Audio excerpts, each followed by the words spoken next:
Good morning. It's my great pleasure to welcome all of you to the 2022 National Competitiveness Forum. And for those of us who were at the gala dinner last night, it was a wonderful evening, a chance to renew friendships. We hadn't seen each other since 2019, as well as welcome new members and guests and colleagues.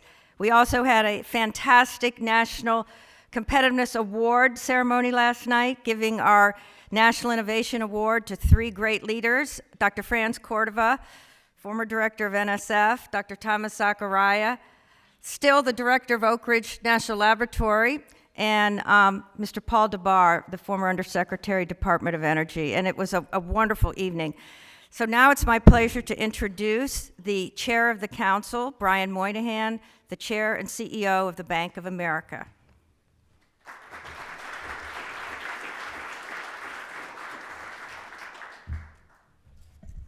Good morning, and thank you, Deborah. And it was nice to see everybody last night and enjoy the wonderful dinner. We have a very full agenda today, so Deborah and I said we wouldn't take a lot of time. We're going to cover a variety of topics, including the United States leadership on clean technology, the future of innovation, and it's the process of innovation, not just particular innovations we're after, the future of work, how we build a workforce to be able to fulfill the promise of all that innovation, the future of aging, and then to hear from some experts on the policy side. We're going to hear from Commerce Secretary Raimondo. We're also going to hear from the Assistant to the President for Science and Technology, Dr. R.T. Prabhakar. Now, before we start, let's say sort of ask the question, why are we here? What are we doing here? Does competition really matter? Does it really matter that America is the competitive leader in the world? And you wouldn't think that Deborah could be running the Council on Competitiveness, or I could be the chair of it, if we didn't believe that competition does matter and competitiveness does matter. We believe that when America is competitive and continues to be the competitive leader, that in fact the world is better and America is better. We share our prosperity, we share our competitive wins with the world. We help bring the world along, and that's not what other people do in other countries and societies. And that's why it's so important that America remain competitive. But in order for us to remain competitive, we have to, when we think about those issues we're talking about, we have to make sure that we do it with everybody working on the process of making that happen. And that's what's unique about this group. Business, labor, and education all coming together. That hard science that comes out of the university systems and the labs that are represented here, and the talent that comes from those enterprises.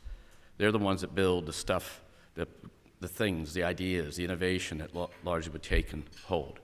To the government that has to provide policies to enhance the innovations prospects of getting done and the research dollars to make it happen.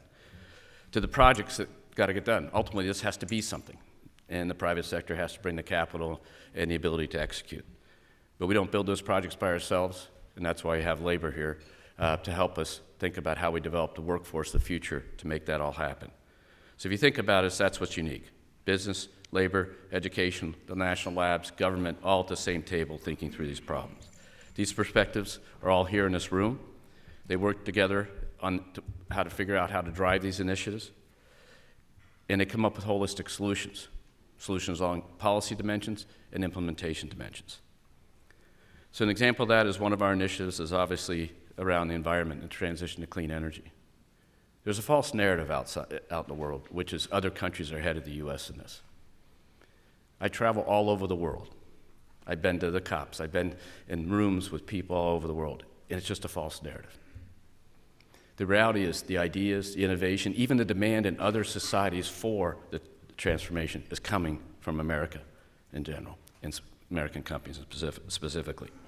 I've spoken to the G7 leaders. I've spoken to the G20 leaders and said, you need to help us price on carbon, a few mandates, but let the capitalist system, let the private sector connect and drive it forward, and that's what you see happen.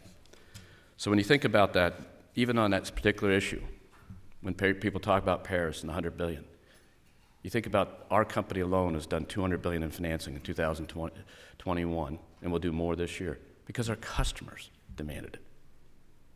And that's real money coming to task, and that's what the combination of the innovation in America, the practicality of applying that innovation, the capital system that can bring it to the fore, and the people that can build it. So we have to remember that. So we have to help America figure out these ideas, because when America wins, the world wins. When America wins, the world wins. Think about that.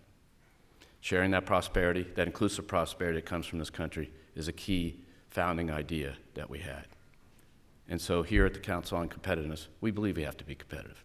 We believe we have to dominate the world's competition along these dimensions, because in the end of the day, we do it right, and that's what we are focused on. So thank you, and let's get started.